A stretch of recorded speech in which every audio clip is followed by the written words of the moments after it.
It was a dark and stormy night, but the SLS Artemis 1 stack did roll out from the vehicle assembly building and is now hooked up to pad 39B, getting ready for an August 29th launch attempt. Another cargo mission in the books for SpaceX. And NASA seeks out industry comments about potential contracts to help deorbit the International Space Station. This is Space World Update for the week of August 21st, 2022. Hi, I'm Jack. The Artemis 1 space launch system did roll out last week as expected, although with a little threatening weather in the skies it took a little longer than expected. No matter, in about 10 hours it was hard down at LC-39B and it has begun the process of getting hooked up to ground support equipment. NASA and the range also came to terms about the flight termination equipment. If you recall, that device to destroy the vehicle in the event of an emergency was only rated for 20 days of life, which would have precluded backup dates on September 2nd and 5th, as a rollback to the vehicle assembly building to reset it would have been needed. Instead, NASA got a 5-day waiver, and the backup dates are now good to go. The CRS-25 Cargo Dragon undocked from the International Space Station on Friday, and NASA says that at the time of release at 11:05 a.m., the station was flying about 259 miles over the Pacific Ocean. The splashdown and retrieval by SpaceX was expected yesterday.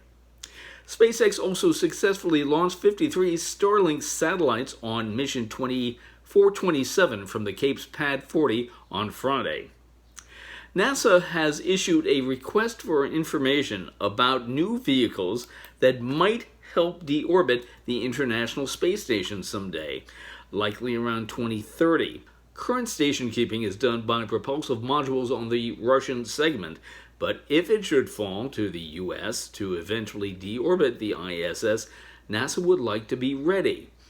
The notice is not a request for proposals. Nothing exists to bid on.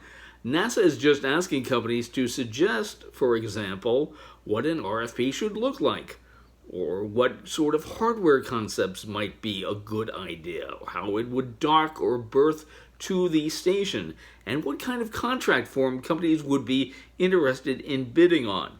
For example, companies like Boeing and others used to get cost-plus contracts that allowed overruns, but that led to complaints that it wasn't a good deal for taxpayers.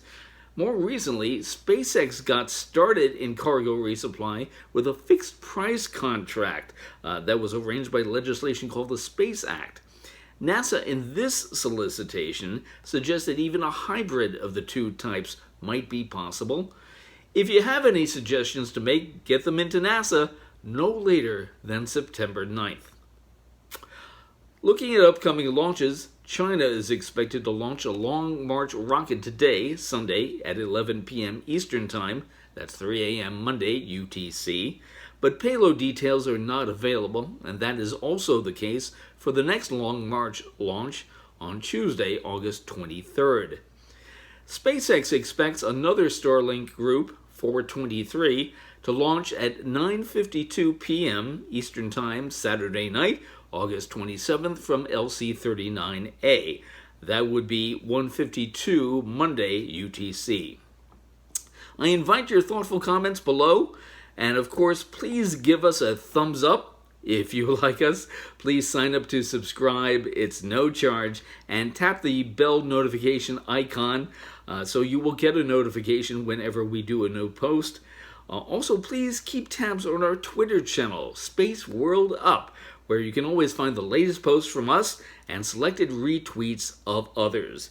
Now remember, next week is Artemis Week, and we are going to give you a guide to help you sort out all the coverage from the massive channels putting it out there so you can get the best launch experience that works for you. Until then, ad astra, and thanks for watching.